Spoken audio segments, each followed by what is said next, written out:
नमस्कार, एक बार फिर से स्वागत है आपके अपने YouTube चैनल देव जी के ट्रिक्स में। तो दोस्तों यहाँ पर देख सकते हैं हमारे चैनल पर पेड एग्जाम की विशेष तैयारी चल रही है। यानी यहाँ पर दिन में 4 मॉडल पेपर भी आपके होते हैं। साथ में यहाँ पर देखिए करंट अफेयर भी आपकी शाम को 6 बजे चलती है। और इस करंट अफेयर 6 बजे वाली जो क्लास होती है उसके जस्ट बाद ये क्लास आपकी शाम को 7 बजे आपकी चलाई गई है। यानी बचे हुए जो आपके दिन होते हैं तब ये आपकी सीरीज चलाई जाती है। और इस सीरीज में आपको जो आपके सिलेबस में आपका जीके जीएस आपकी है वो आपकी होगी। यहाँ पर सुपर फास्ट तरीके से सॉल्व करना है, बेहतरीन क्वेश्चन आपके हैं। तो डेली अब आपको शाम को 7 बजे भी आपको जुड़ना है। कितने बजे? डेली शाम को 7 बजे ये क्लास आपको मिलेगी और डेली शाम को 7 बजे अब आपको जुड़ना है। ठीक है ना? क्लियर है? बचे हुए जितने आपके दिन हैं जीके जीएस में आपको पूरा सहयोग देना है। इसके पहले करंट अफेयर जो होती है उसको भी आपको पढ़ना है। ठीक है? तो गुड इवनिंग, नमस्ते, जय हिंद, राधे राधे, सभी का स्वागत है, सभी का अभिनंदन है। तो चलिए स्टार्ट करते हैं सुपर फास्ट तरीके से। आज क्लास बड़ी नहीं रखेंगे। आज जो क्लास रखेंगे वो आपको लगभग 30 मिनट की रखेंगे, यानी 50 क्वेश्चन ही कराएंगे। लेकिन कल से क्लास की संख्या में जो क्वेश्चन है वो आपकी संख्या बढ़ जाएगी, यानी 100 क्वेश्चन आपको कल से कराएंगे इस समय 7 बजे। ठीक है? तो चलिए स्टार्ट करते हैं। पहला क्वेश्चन आपसे कह रहा है गिद्धा जो कि एक नृत्य का रूप है, ये किस राज्य से संबंधित है? चलिए दोस्तों आपको जवाब देना है। आपका आंसर क्या हो जाएगा? कह रहे गिद्धा जो कि एक नृत्य का रूप है और किस राज्य से संबंधित है। आपका जो ऑप्शन है यहाँ पर राइट क्या हो जाएगा? चलिए यहाँ पर जवाब देना है। आपका जो आंसर बनेगा इनमें से राइट क्या हो जाएगा? और देखिए सभी का जवाब लगभग सही आ गया है। यहाँ पर दोस्तों ये नंबर पंजाब जिसको ऑप्शन आ रहा है बिल्कुल राइट हो जाएगा, पंजाब हो जाएगा। यहाँ पर दोस्तों आगे बढ़ते हैं। क्वेश्चन आपसे दिया गया है, कह रहे हैं हमारे संविधान के किस भाग में 3 सोपानों में पंचायतें बनाने की परिकल्पना की गई है? मतलब आपके संविधान में 3 सोपान है, 3 भागों में, अर्थात पंचायत को मजबूत बनाने के लिए 3 स्तर आपके बनाए गए हैं। और ये 3 स्तर दोस्तों आप देख सकते हैं, ग्राम पंचायत है ना, ब्लॉक के लिए होती है, फिर जिला के लिए होती है। अर्थात दोस्तों ये कहा गया है आपके ऑप्शन हो जाएगा कौन सा? ए नंबर इसका राइट हो जाएगा। ठीक है ना? ए नंबर इसका हो जाएगा, भाग 9 के अंतर्गत आपका है। यहाँ पर दोस्तों आगे बढ़ते क्वेश्चन आपसे दिया गया है कि वेद शब्द का अर्थ इनमें से क्या होता है? गुड इवनिंग सभी को, गुड इवनिंग सभी को, गुड इवनिंग। कह रहे वेद शब्द का यहाँ पर अर्थ पूछा गया है कि वेद का अर्थ क्या होता है, वेद का शाब्दिक अर्थ क्या होता है? तो दोस्तों वेद का अर्थ होता है ज्ञान, या कह दीजिएगा महत ज्ञान, है ना। यहाँ पर आंसर जो आपका बनेगा ए नंबर इसका राइट हो जाएगा, ए नंबर आपका बन जाएगा। ठीक है ना? यहाँ पर आगे बढ़िए। क्वेश्चन आपसे अगला पूछा गया है और कह रहा है किन किन परिस्थितियों में राष्ट्रपति संसद का संयुक्त अधिवेशन आहूत कर सकता है? आहूत मतलब होता है बुलाना। क्या होता है? आहूत मतलब होता है बुलाना। और कब कब बुला सकता है? यहाँ पर देखिए कब कब बुला सकता है। तो देखिए यहाँ पर आपसे पहला पॉइंट आपसे कह रहा है कि एक सदन द्वारा पारित विधेयक को दूसरे सदन द्वारा रद्द कर देना। ठीक है ना? अगला, एक सदन द्वारा विधेयक में प्रस्तावित संशोधन दूसरे सदन द्वारा स्वीकार न किया जाना, अर्थात एक सदन में पारित हुआ है दूसरे में स्वीकार नहीं कर रहे हैं। अगला, एक सदन द्वारा विधेयक की प्राप्ति की 6 माह तक कोई कार्यवाही न करना। ये अगर परिस्थितियां आ जाती हैं, ऐसी सिचुएशन बनती है तो भैया यहाँ पर क्या होगा कि संयुक्त अधिवेशन बुलाना पड़ेगा। तो इसमें से जो ऑप्शन बनेगा है डी नंबर राइट हो जाएगा। और अभी तक आपका दोस्तों याद रखिएगा 3 बार ही, कितने बार? मात्र 3 बार ही संयुक्त अधिवेशन अभी तक बुलाए गए हैं। दोस्तों याद रखिएगा कितने बार? 3 बार अभी तक बुलाए गए हैं। क्लियर है? आगे बढ़िए। क्वेश्चन आपसे अगला पूछा गया है, कह रहा है विश्व स्वास्थ्य संगठन का मुख्यालय कहाँ पर है? चलिए बताइएगा कि विश्व स्वास्थ्य संगठन का जो मुख्यालय है इनमें से राइट क्या हो जाएगा? चलिए भाई यहाँ पर जवाब देना है। आंसर क्या होगा? 5 नंबर में। और देखिए 5 की अगर बात करते हैं तो ऑप्शन बनेगा ए नंबर जिनेवा। क्या बन जाएगा? जिनेवा, जिसका ऑप्शन आ रहा है बिल्कुल राइट हो जाएगा। जो स्वास्थ्य संगठन है इसका मुख्यालय जिनेवा में है। आगे बढ़िए। क्वेश्चन आपसे दिया गया है, कह रहे नाइजीरिया की मुद्रा का नाम बताइएगा। चलिए बताना है। आपका जो आंसर है यहाँ पर राइट क्या हो जाएगा? कह रहा आपसे नाइजीरिया की मुद्रा का क्या नाम है? तो दोस्तों नाइजीरिया की अगर बात करते हैं तो दोस्तों नायरा। नायरा कहाँ पर है? ये ऑप्शन है आपका सी नंबर है। यहाँ पर याद रखिए ऑप्शन सी जिसका आ रहा है बिल्कुल राइट हो जाएगा, नायरा हो जाएगा। अगला क्वेश्चन आपसे दिया गया है, तैराकी के परिसर को क्या कहा जाता है? तैराकी के परिसर को क्या कहा जाता है? दोस्तों यहाँ पर 7 की अगर बात कर लेते हैं, तैराकी जो की जाती है वो किस में की जाती है? यहाँ पर जवाब देना है 7 नंबर ऑप्शन देना है। और 7 का ऑप्शन जो बनेगा यहाँ पर क्या हो जाएगा? तो आप कहेंगे तैरते कहाँ पर हैं? तैरते हैं आपके पूल में, है ना। पूल में तैरते हैं ना। तो ऑप्शन देखिए आपका जो बी नंबर आपका है यहाँ पर है राइट हो जाएगा। बिल्कुल आपका साधारण है। अगला क्वेश्चन दिया गया है, निम्नलिखित में से कौन सा पुरस्कार हिंदी साहित्य के क्षेत्र में दिया जाता है? चलिए बताइएगा कि हिंदी साहित्य के क्षेत्र में दिया जाने वाला ये जो पुरस्कार है वो आपका कौन सा है? तो दोस्तों यहाँ पर देखिए ये है आपका ज्ञानपीठ पुरस्कार। कौन है? ज्ञानपीठ पुरस्कार। ये हिंदी साहित्य में दिया जाने वाला आपका साहित्यिक पुरस्कार है। जवाब यहाँ पर ए नंबर राइट हो जाएगा। आगे बढ़ते हैं। क्वेश्चन दिया गया है, निम्नलिखित में से कौन सा पर्यटन स्थल मध्य प्रदेश में नहीं है? कौन सा पर्यटन स्थल मध्य प्रदेश में नहीं है? दोस्तों यहाँ पर जवाब देना है कि मध्य प्रदेश में नहीं है, कौन सा नहीं है, यहाँ पर जवाब देना है। आपका जो आंसर बनेगा इनमें से राइट क्या हो जाएगा? चलिए 9 को ऑप्शन देना है। तो दोस्तों यहाँ पर देखिए आपके जो भीमबेटका गुफा है ये भी आपके एमपी में है, सांची की स्तूप भी आपका है, खजुराहो का मंदिर भी है, लेकिन भैया जो आपका दिया गया है क्या यहाँ पर ताजमहल। तो ये ताजमहल कहाँ है? आप जानते हैं आगरा में है, और जब आगरा में है तो ऑप्शन क्या बनेगा? यहाँ पर डी नंबर ए बन जाएगा। यहाँ पर आगे बढ़िए, क्वेश्चन दिया गया है कि हेड एंड टेल्स पुस्तक किसकी रचना कृति है? हेड एंड टेल्स जो पुस्तक है किसकी रचना कृति है? क्वेश्चन नंबर 10 का जवाब देना है, और 10 का जो ऑप्शन बनेगा वो सी हो जाएगा। याद रखिए मेनका गांधी की है। किसकी है? मेनका गांधी। इसका जो आंसर है वो आपका सी नंबर ए राइट हो जाएगा। अगला क्वेश्चन यहाँ पर दिया गया है कि अंतर्राष्ट्रीय सूर्य दिवस प्रतिवर्ष किस दिन को मनाया जाता है? चलिए बताइएगा, अंतर्राष्ट्रीय सूर्य दिवस जो मनाते हैं वो कब मनाते हैं? क्वेश्चन नंबर 11 का ऑप्शन देना है, और 11 के भी देखिए ऑप्शन आने शुरू हो गए हैं, और आपका जो जवाब बनेगा यहाँ पर आंसर क्या हो जाएगा? तो आंसर आपका बी नंबर याद रखिएगा, 3 मई को मनाते हैं। कब मनाते हैं? 3 मई को अंतर्राष्ट्रीय सूर्य दिवस मनाया जाता है। ऑप्शन बनेगा आपका बी नंबर हो जाएगा। यहाँ पर आगे बढ़िए, क्वेश्चन आपसे दिया गया है कि हिंदू धर्मावलंबियों का प्रमुख धार्मिक ग्रंथ क्या है? अर्थात हिंदुओं का जो सबसे धार्मिक ग्रंथों में देखा जाए तो यहाँ पर कहेंगे वेद भी है, रामायण भी है, महाभारत भी है। अर्थात जो ऑप्शन दिया गया है ना डी नंबर है, ये बिल्कुल आपका राइट आंसर हो जाएगा। यहाँ पर आगे बढ़िए, क्वेश्चन दिया गया है सुमेलित नहीं है। क्वेश्चन नंबर 13 कह रहा है सुमेलित नहीं है। तो देखो यहाँ पर दिया है हवा महल उदयपुर में दिया है, जो कि हवा महल है आपके कहाँ पर है? जयपुर में है। कहाँ पर है? आपके जयपुर में है। जामा मस्जिद दिल्ली में है, चार मीनार हैदराबाद में, अकबर का मकबरा सिकंदरा में है। गड़बड़ी मिल गई है आपके ऑप्शन ए नंबर पर। आगे बढ़िए, क्वेश्चन दिया गया है कह रहे कर्नाटक संगीत का पितामह किसे कहते हैं? चलिए दोस्तों यहाँ पर जवाब देना है। आपका आंसर जो बनेगा इनमें से राइट क्या हो जाएगा? कह रहा है कर्नाटक संगीत का जो पितामह कहा जाता है वो किसे कहा जाता है? यहाँ पर जो आंसर है वो आपका राइट क्या होगा? 14 नंबर की अगर बात करते हैं दोस्तों, ये हैं आपके कौन? यहाँ पर दोस्तों बी नंबर है, ये हैं पुरंदर दास। कौन है? पुरंदर दास। दोस्तों याद रखिएगा ये कर्नाटक संगीत के पितामह कहा जाता है, जो कि ऑप्शन बनेगा यहाँ पर बी नंबर। चलिए आगे बढ़ते हैं। क्वेश्चन आपसे अगला पूछा गया है, कह रहा है 13 ताली जो लोक नृत्य है कहाँ का है?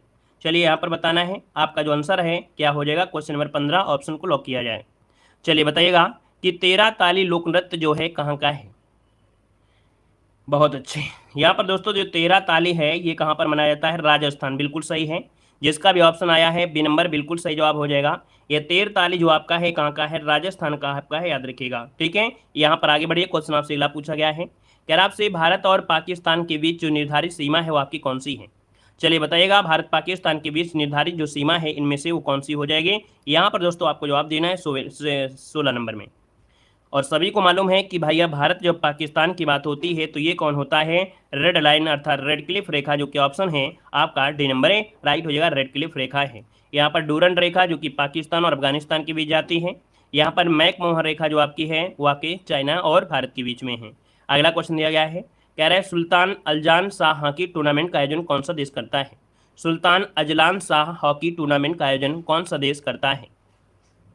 क्वेश्चन नंबर 17 की अगर बात कर दिया जाए तो दोस्तों ऑप्शन क्या पर बनेगा? आपका भी नंबर मलेशिया। क्या हो जाएगा? मलेशिया। और दोस्तों याद रखिएगा जो आपका ऑस्ट्रेलिया है वो सबसे ज़्यादा बार है ना 10 बार ये प्रतियोगिता जीती है। कौन? ऑस्ट्रेलिया। यहाँ पर आगे बढ़िए, क्वेश्चन आपसे दिया गया है कि कौन सा दिन विश्व पुस्तक एवं कॉपीराइट दिवस के रूप में प्रतिवर्ष मनाया जाता है?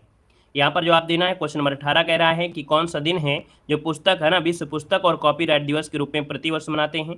तो आपका जवाब इनमें से क्या हो जाएगा? क्वेश्चन नंबर 18 ऑप्शन को लॉक किया जाए। चलिए क्वेश्चन नंबर 18 की अगर बात करते हैं तो देखिए जवाब भी यहाँ पर आ रहे हैं।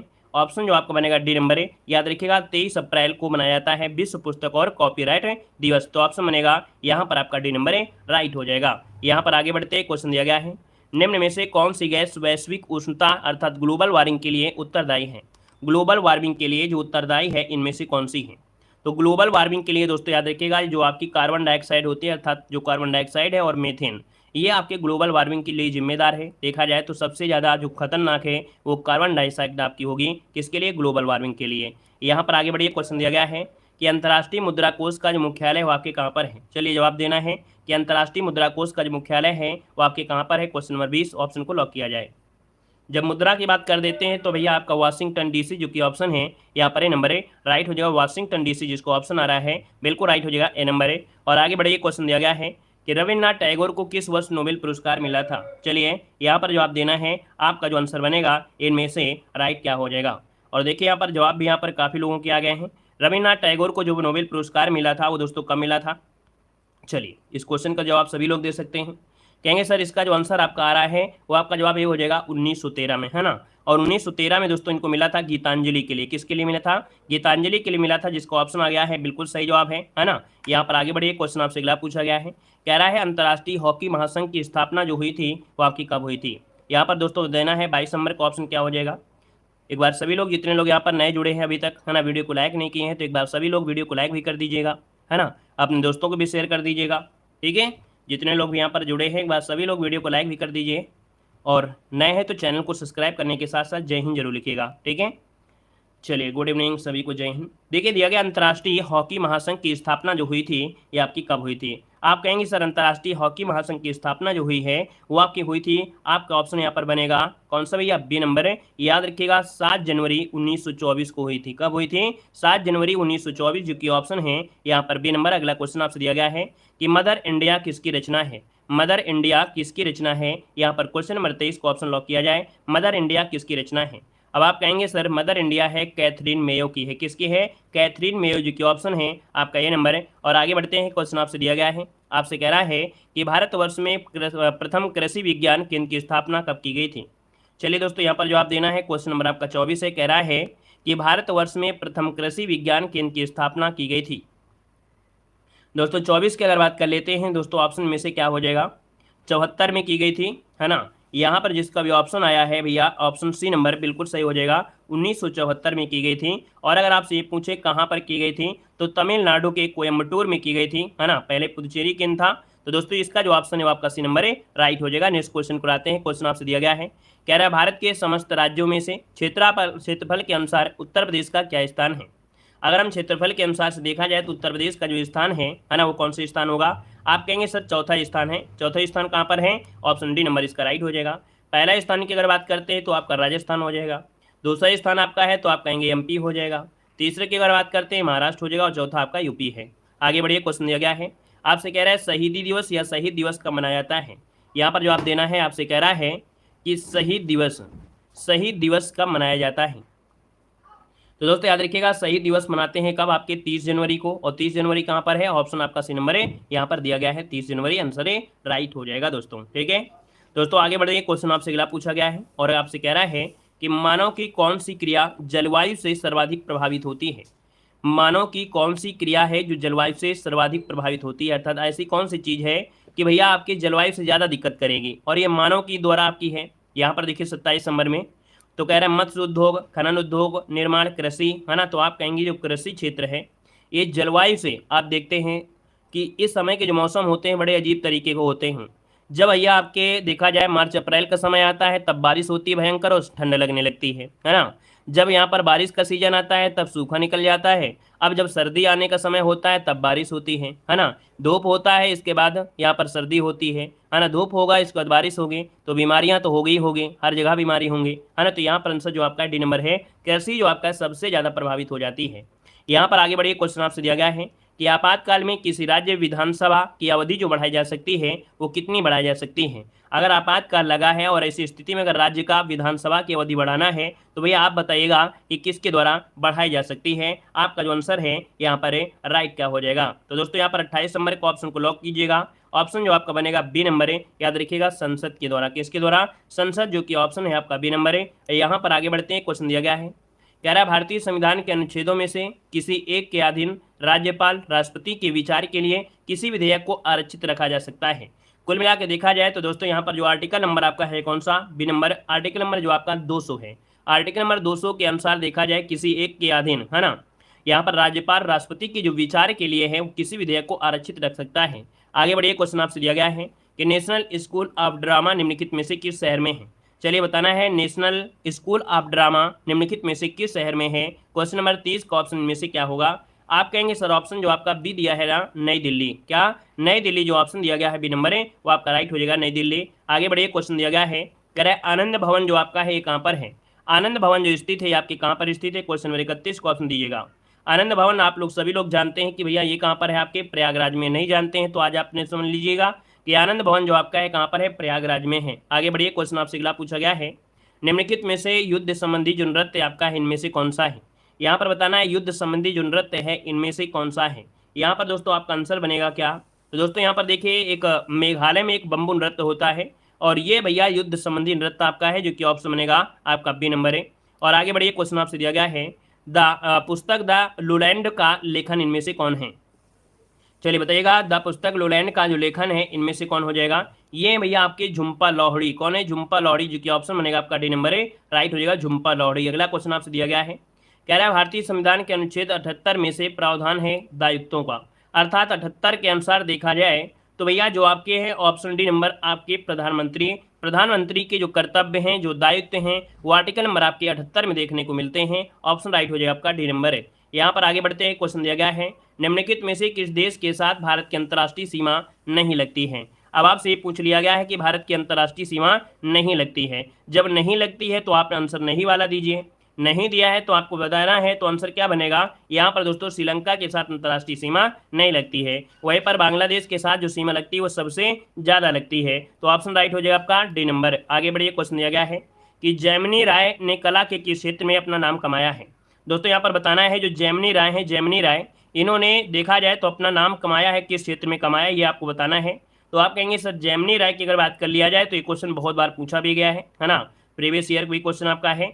जैमिनी राय दोस्तों याद रखिए चित्रकला के लिए जाने जाते हैं। यहाँ पर आंसर चित्रकला लगाइएगा, मूर्तिकला नहीं, चित्रकला, ऑप्शन सी बनेगा।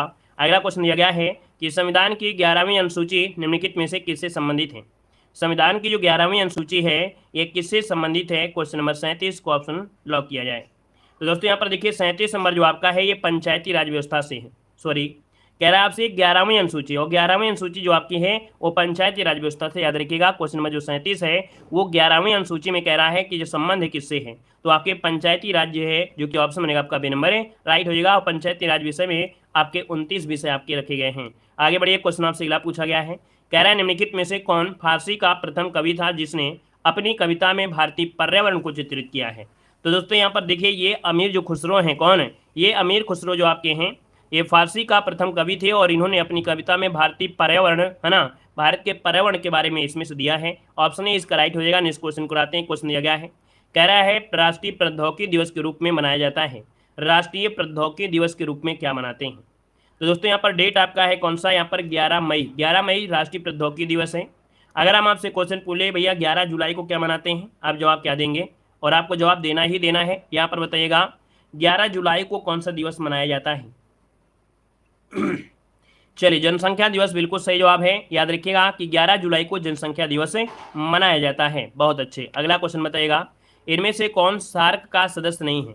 अब दोस्तों ये क्वेश्चन आपका हर बार पूछा गया है, पिछली बार पूछा गया था, इसके पहले भी पूछा गया था कि सार्क में सदस्यों की जो संख्या है वह कितनी है, तो आपके 8 है दोस्तों। कितनी है? 8 है। अब इन 8 में देखा जाए तो दोस्तों आपके देखिए भारत की जो पड़ोसी देश हैं वो आपके कितने हैं, 9 हैं, प्लस आपका भारत कुल मिला के 10 हो गए। तो इसमें से जो आपका म्यांमार है, म्यांमार और जो आपका चीन है, म्यांमार और चीन इनके सदस्य नहीं है दोस्तों, याद रखिएगा। तो आपका ऑप्शन क्या होगा, डी नंबर है, राइट हो जाएगा। नेक्स्ट क्वेश्चन को आते हैं। क्वेश्चन दिया गया है कि संयुक्त अरब अमीरात की मुद्रा का क्या नाम है।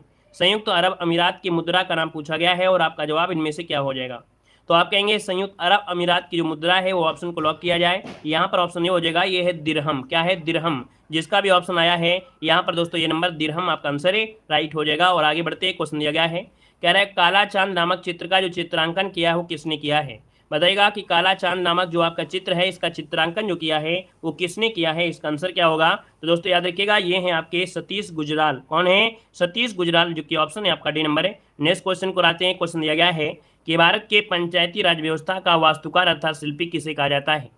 बताइएगा भारत के पंचायती राज व्यवस्था का जो वास्तुकार है अर्थात शिल्पी है वो किसे कहा जाता है। यहाँ पर आंसर जो आपका बनेगा क्या हो जाएगा दोस्तों, ये हैं आपके कौन, तो आपके V R Mehta, V R Mehta, जो कि ऑप्शन है आपका ए नंबर है, राइट हो जाएगा। नेक्स्ट क्वेश्चन को आते हैं। क्वेश्चन दिया गया है निम्न में से कौन जलवायु परिवर्तन के खगोलीय सिद्धांतों से संबंधित नहीं है। क्या दिया है? जलवायु परिवर्तन के खगोलीय सिद्धांतों से संबंधित नहीं है दोस्तों, 44 नंबर में। तो भैया याद रखिएगा पृथ्वी की कक्षा की उत्केंद्रता अर्थात जो अंडाकार में घूमती है, झुकाव भी है, उपसौर उपसौर भी है, लेकिन जो सौर विकिरण है, क्या जो सौर विकिरण है ये जलवायु परिवर्तन के खगोलीय सिद्धांत में आपका सम्मिलित है नहीं, ऑप्शन डी बनेगा। अगला क्वेश्चन दिया गया है निम्नलिखित में से कौन सा देश आसियान का सदस्य नहीं है। दोस्तों यहाँ पर जो आप देना है आपका जो आंसर है इनमें से क्या हो जाएगा, यहाँ पर आपको बताना है कि निम्नलिखित में से कौन सा देश आसियान का सदस्य नहीं है। और दोस्तों हमने आपको बताया था कि भैया आसियान में अगर देखा जाए तो ज़्यादा सदस्य नहीं होते हैं, जब ज़्यादा सदस्य नहीं होते तो वही क्वेश्चन पूछा जाता है। एक तो सिंपल सी बात आपका यही हो जाएगा कि भैया आपका भारत भी इसका सदस्य नहीं है, ठीक है, भारत भी इसका सदस्य नहीं है। इसमें है कौन, तो इसमें मलेशिया है, इंडोनेशिया है, फिलीपींस है, सिंगापुर है, थाईलैंड है ना। भैया भारत का कोई नाम आया क्या, भारत का भी नहीं आया। और किसका नहीं आया, चाइना का नाम नहीं आया है, तो चाइना भी नहीं आया है, तो option B number A right हो जाएगा, ठीक है ना। वही संगठन पूछे जाते हैं जिसमें देशों की संख्या थोड़ा कम होती है। अगला दिया गया है आपसे, ये कह रहा है कारागम धार्मिक लोक नृत्य जो आपका है किससे संबंधित है। दोस्तों कारगम जो आपका है, कारगम जो आपका धार्मिक लोक नृत्य है, ये किससे जुड़ा है, तो दोस्तों ये तमिलनाडु से है। किसे, तमिलनाडु, जो कि ऑप्शन बनेगा यहाँ पर बी नंबर है। और अगला क्वेश्चन यहाँ पर दिया गया है, कह रहा है दारा सिकों ने किस शीर्षक के अंतर्गत उपनिषदों का फारसी में अनुवाद किया था।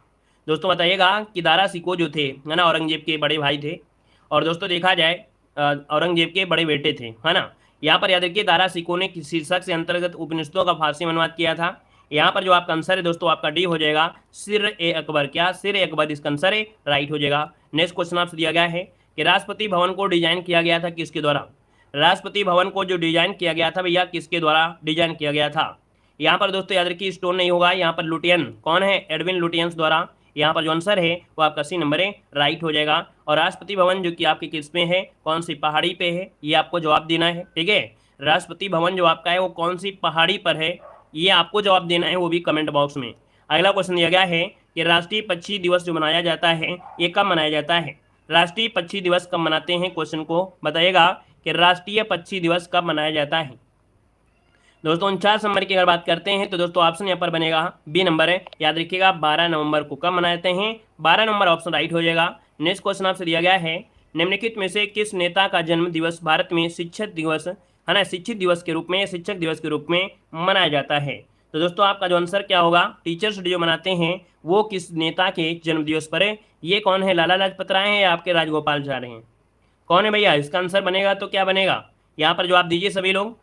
यहाँ पर आप कहेंगे सर ऑप्शन सी हो जाएगा, एस राधाकृष्णन। क्या हो जाएगा, एस राधाकृष्णन के जन्मदिवस को रूप में मनाया जाता है, ऑप्शन राइट हो जाएगा। यहाँ पर सी नंबर ए राइट हो जाएगा, और सी का जवाब जिसका आया बिल्कुल राइट हो जाएगा। कुछ लोग देखिए डी भी दे रहे थे, और डी नहीं होगा भैया, इतना समझिएगा, है ना, इतना तो आपको भैया पता ही होना चाहिए, ठीक है ना। तो दोस्तों इस प्रकार से यहाँ पर आपके 50 क्वेश्चन आप यहाँ पर दे सकते हैं कि ये क्लास आपकी कंप्लीट होती है। जीके जीएस के टॉप 50 क्वेश्चन आज हमने यहाँ पर लिया था, लेकिन कल से हमने बताया है कि कल से आपके 100 क्वेश्चन आपको कराएंगे, है ना, बेहतर तरीके से आपके होंगे।